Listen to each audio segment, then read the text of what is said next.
Meus amigos, dando continuidade então à nossa conversa, nós temos ainda algumas considerações a tecer a respeito do reequilíbrio econômico-financeiro de contrato. Eu disse a vocês que o reequilíbrio ele deve ter origem em alguns fatos, não é?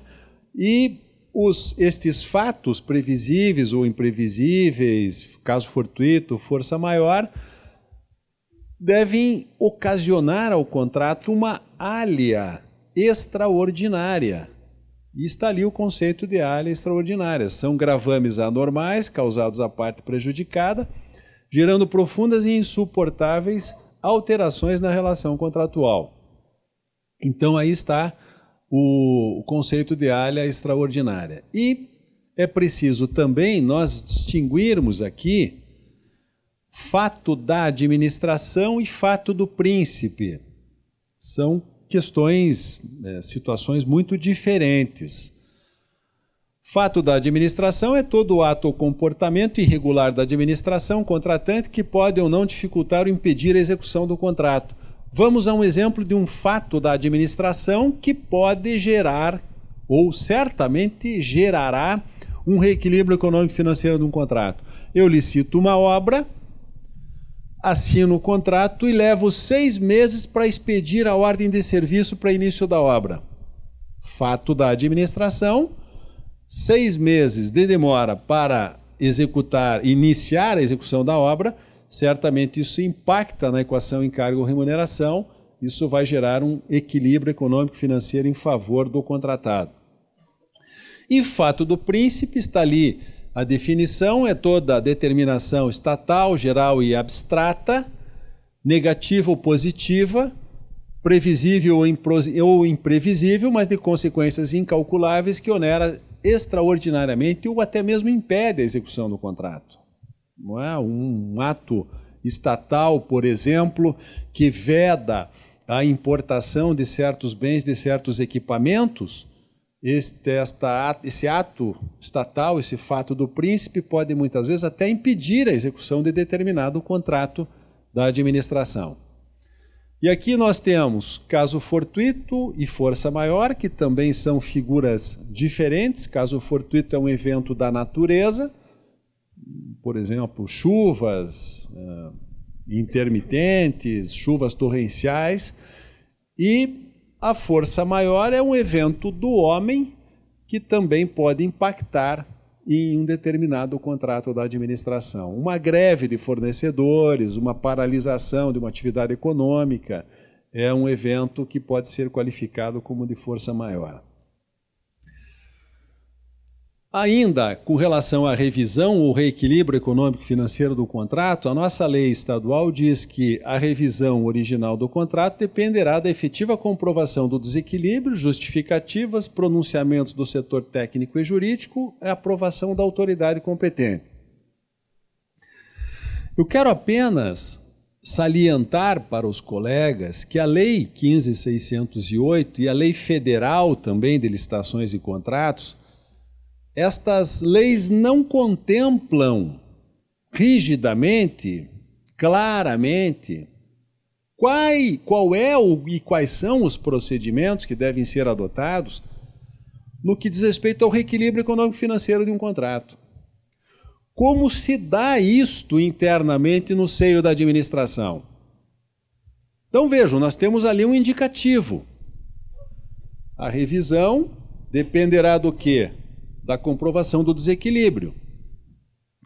Mas é preciso nós lembrarmos que esse desequilíbrio, ou melhor, que o reequilíbrio econômico-financeiro de um contrato opera em mão dupla, tanto em favor do contratado, mas opera também em favor da própria administração. O que eu quero dizer? Até um colega aqui no intervalo me perguntou, mas se o meu contratado, durante a execução do contrato, se ele muda o seu regime tributário, passa de lucro real para lucro presumido ou vice-versa, esta mudança do seu regime tributário pode impactar no valor contratual e pode eventualmente ocasionar um reequilíbrio em favor da administração.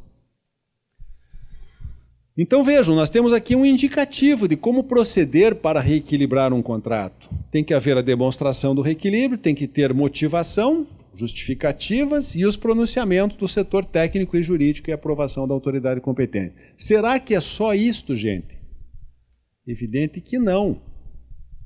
Primeiro, nós temos que ter também, além disto, a previsão ou a indicação da existência de dotação orçamentária com saldo suficiente para fazer o reequilíbrio. Senão não há como reequilibrar um contrato. Nós temos também que cogitar da formalização do reequilíbrio, que não está aqui. Como é que nós vamos formalizar o reequilíbrio econômico-financeiro de um contrato? Como o reequilíbrio pode acontecer a qualquer momento durante a execução do contrato, o reequilíbrio tem que ser formalizado por meio de termo aditivo. E se eu estou aqui a afirmar que ele se formaliza por meio de termo aditivo, nós temos que ter, primeiramente, uma minuta de um termo aditivo. Esta minuta tem que ser aprovada pela assessoria jurídica da administração pública na forma da lei, que é o que a lei determina, que, afinal de contas, é um ajuste que a administração pública faz.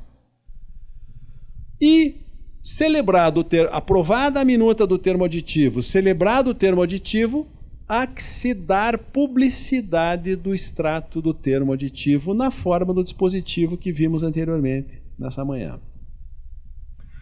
Então, aqui nós temos um indicativo de como nós devemos proceder em face do reequilíbrio, mas é preciso observar também estes outros detalhes que eu acabei de mencionar a vocês.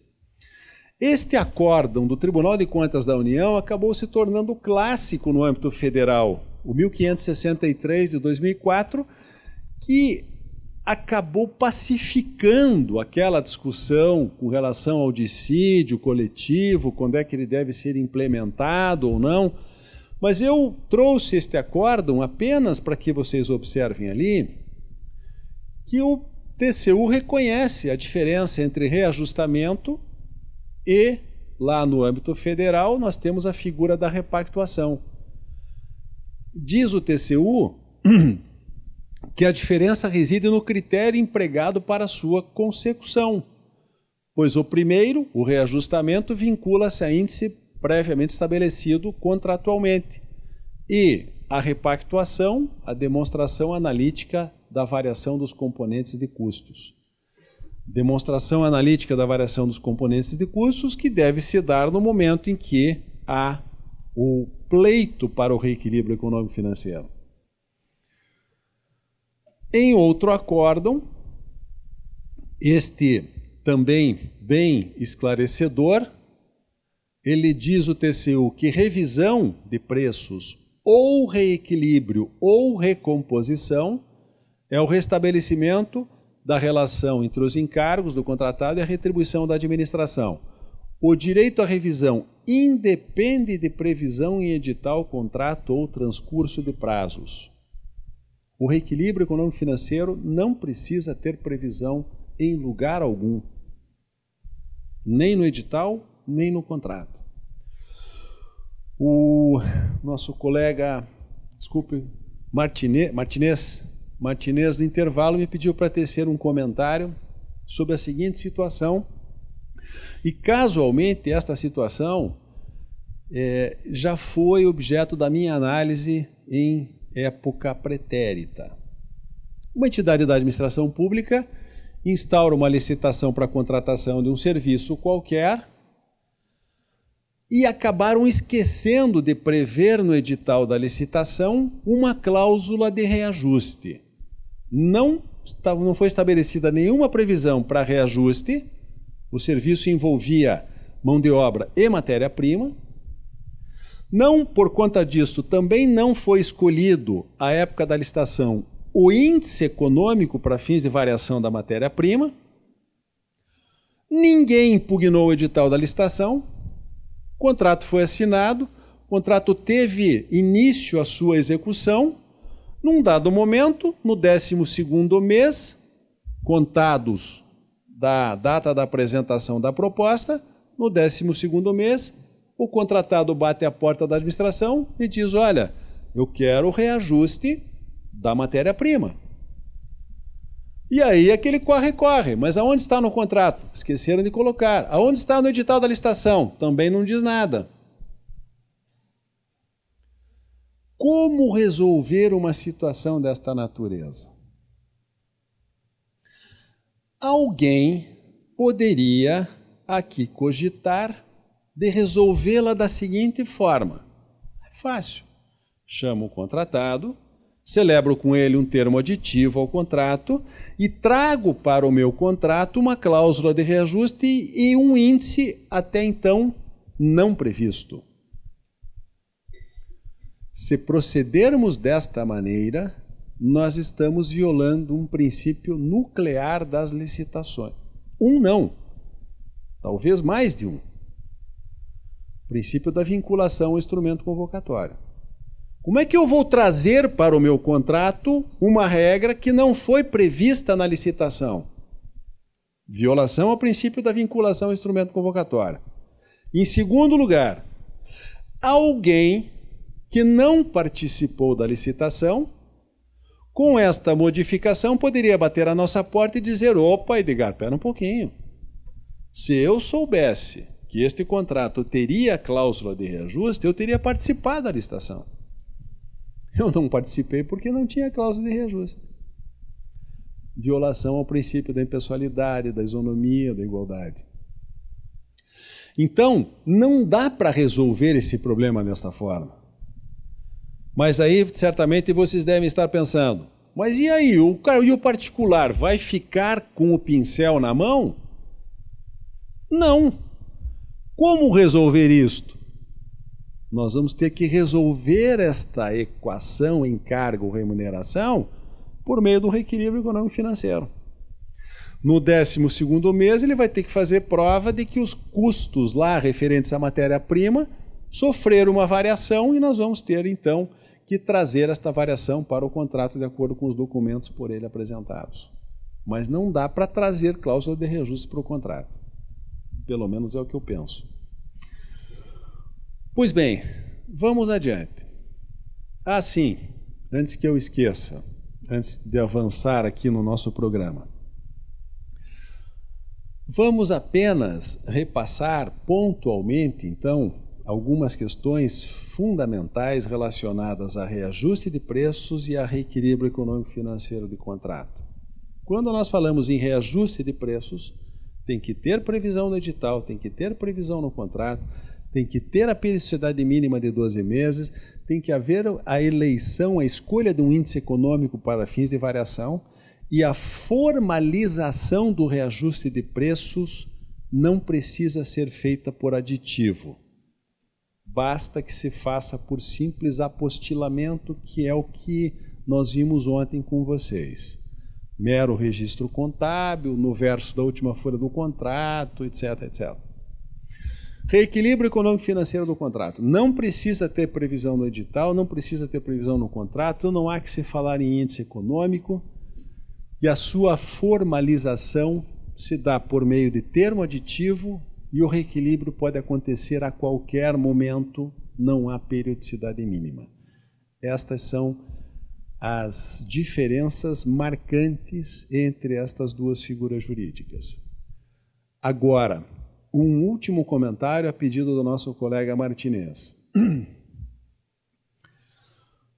No âmbito federal, a instrução, aquela instrução normativa número 2 de 2008, trouxe uma regra para a administração pública federal muitíssimo discutível, no meu modo de ver.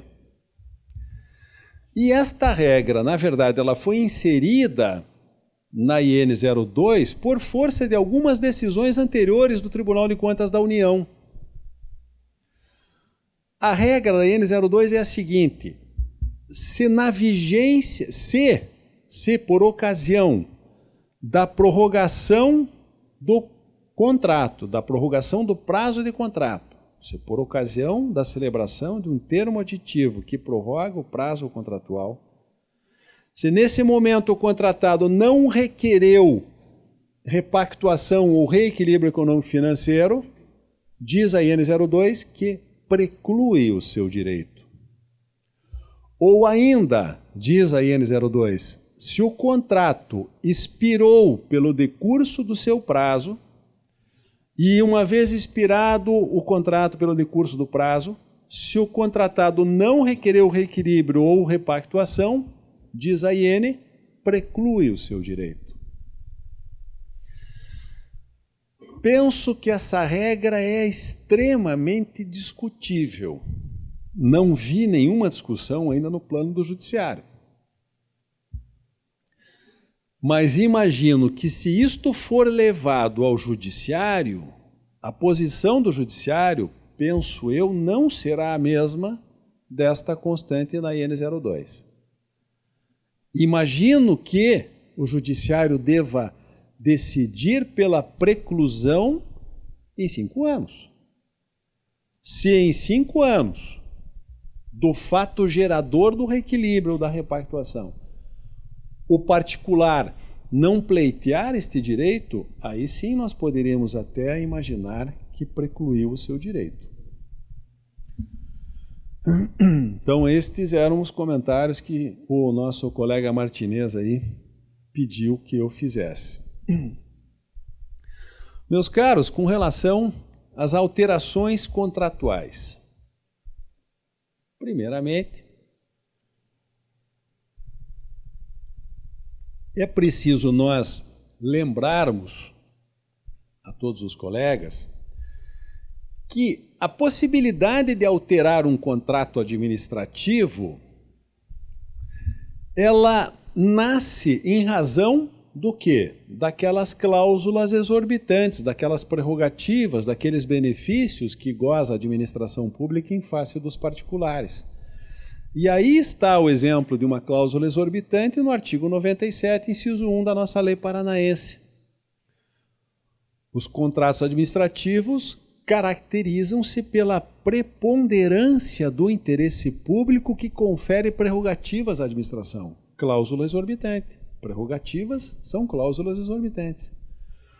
E dentre estas prerrogativas, temos ali modificá-los unilateralmente para melhor adequação às finalidades de interesse público, respeitados os direitos do contratado. Mas, de forma mais incisiva, o 112 diz que os contratos podem ser alterados, precedidos de justificativas. Mais uma vez, temos aqui o princípio da motivação dos atos administrativos presente na nossa lei. Poderá ser modificado o objeto, quando houver modificação do projeto, e os acréscimos e supressões de 25% ou de 50%, conforme o caso.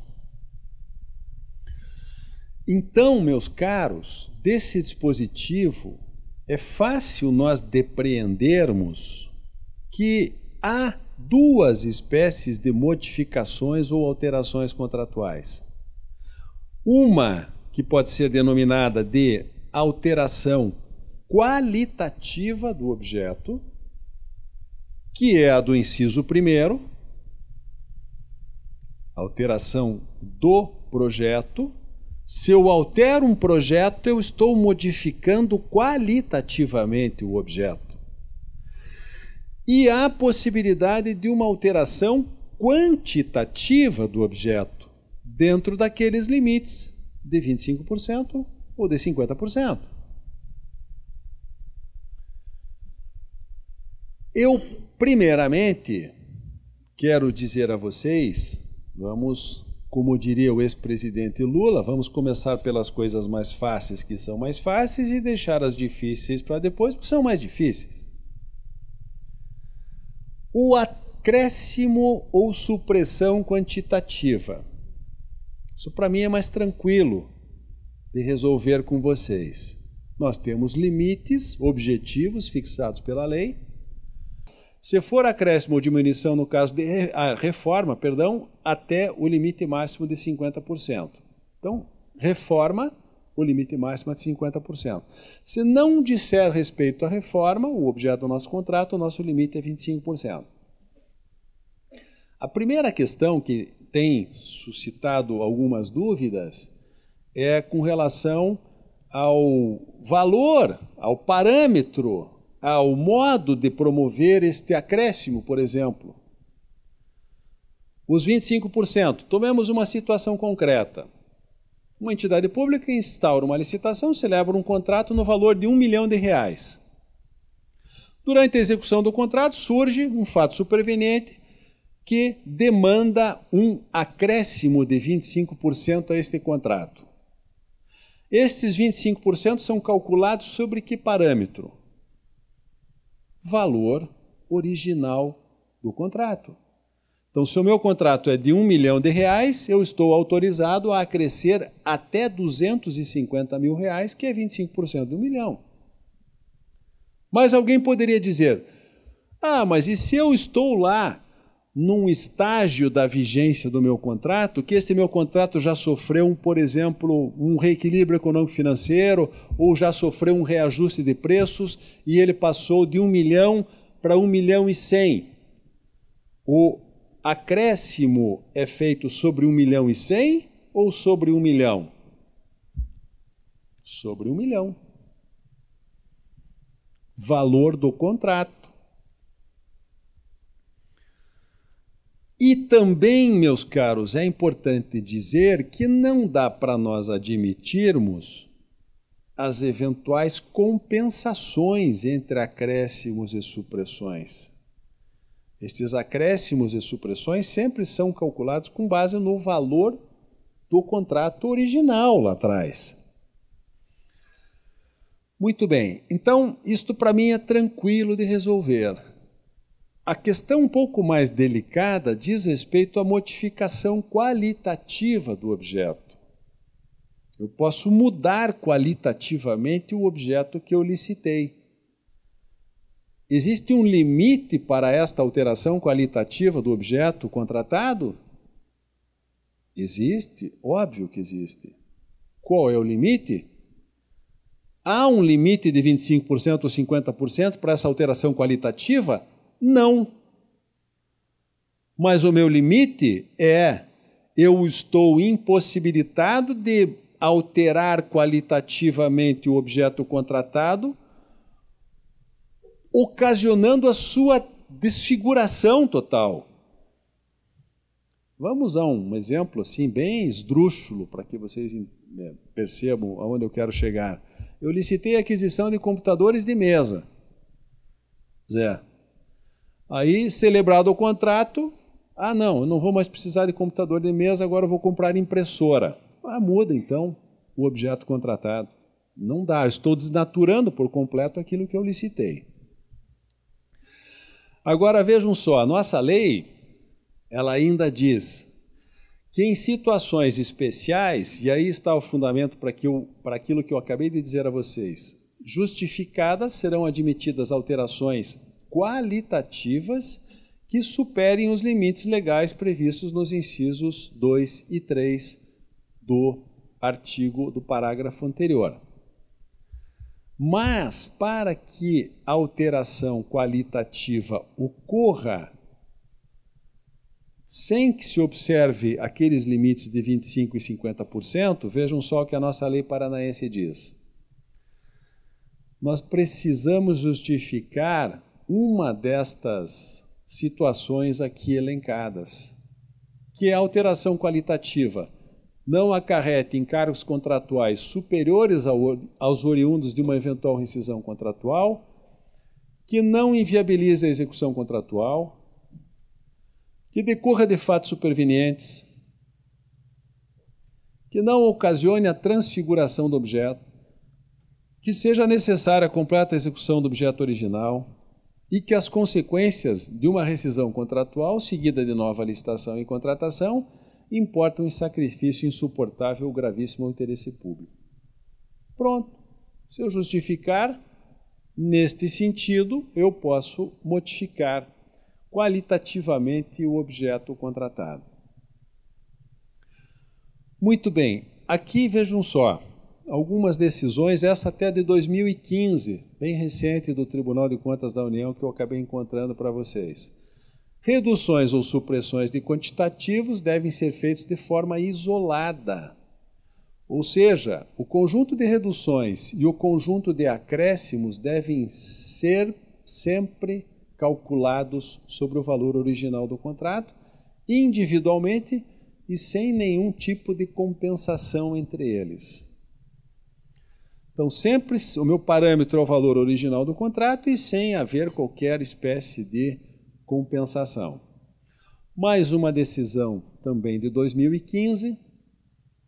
Não há óbice à concessão do reequilíbrio econômico-financeiro visando a revisão ou recomposição de preços de itens isolados. Eu posso ter no meu contrato vários itens, isso é muito comum em se tratando, por exemplo, de obras e serviços de engenharia, em que a composição do preço global da obra é feita com base em vários itens, vários elementos, enfim. Pode haver o reequilíbrio, e aqui nós já estamos falando de reequilíbrio, de itens isolados, de cada um destes elementos que compõem o meu preço global. Diz ainda o TCU nessa decisão, desde que presentes a imprevisibilidade ou a previsibilidade de efeitos incalculáveis e o impacto acentuado na relação, teoria da imprevisão, e que haja análise demonstrativa acerca do comportamento dos demais insumos relevantes que possam impactar no valor do contrato. Sem querer fazer terror para ninguém, apenas a título de curiosidade, utilidade pública, vejam uma decisão do Poder Judiciário com relação à responsabilidade por alterações contratuais indevidas. Invocou-se neste caso aqui a aplicação do Código Penal. O que estava em discussão aqui era: aplica-se o Código Penal se a alteração do contrato administrativo foi indevida, ou aplica-se a Lei 8666, que prevê no artigo 92 que se o contrato for alterado indevidamente, o artigo 92 diz que isso é crime.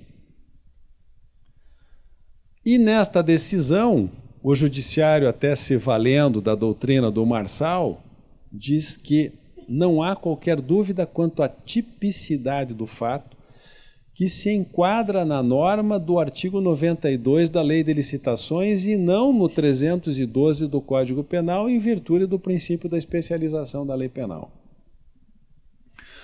Na Lei 8666, nós temos, a partir, acho que do artigo 89, se não me falha a memória, um capítulo que trata apenas dos crimes e das sanções, coisa que nós não temos na lei paranaense. Nós não temos na lei do Paraná crimes tipificados na lei do Paraná. Até penso que, se tivesse, teria que ser exatamente idêntico ao que consta da lei federal. Então, a Lei 8666, ao tratar dos crimes nas licitações e nas contratações públicas, a lei é qualificada, encarada pelo Judiciário como uma norma especial. Então, quando há um aparente conflito entre a norma geral e a norma especial, deve prevalecer a norma especial. E foi o que decidiu aqui o Judiciário nesse caso. A sorte destes réus, porque era mais de um neste caso, é que eles foram atingidos pela preclusão. Mas vejam, a norma penal em questão abrange qualquer modificação ou vantagem devida que o administrador conceder ao contratado, aqui ele está falando do artigo 92, ou adjudicatário da obra ou serviços durante a execução do contrato, sem autorização em lei, no edital, na licitação ou no respectivo contrato. Aí a doutrina do Marçal Justem Filho e, por fim, aqui a concessão de vantagens indevidas, inclusive prorrogação contratual, é tipificada criminalmente no artigo 92 da Lei de Licitações. É bem verdade que a jurisprudência dos nossos tribunais tem uma posição já firmada no sentido de que os crimes da lei de licitações, eles só admitem a conduta dolosa. Não há crime lá pelas disposições da lei licitatória na forma culposa, o que é muito acertado no meu modo de ver. Muito bem, vamos fazer uma pausazinha a partir desse momento, antes de avançarmos no raciocínio e no nosso programa também, e falar das sanções.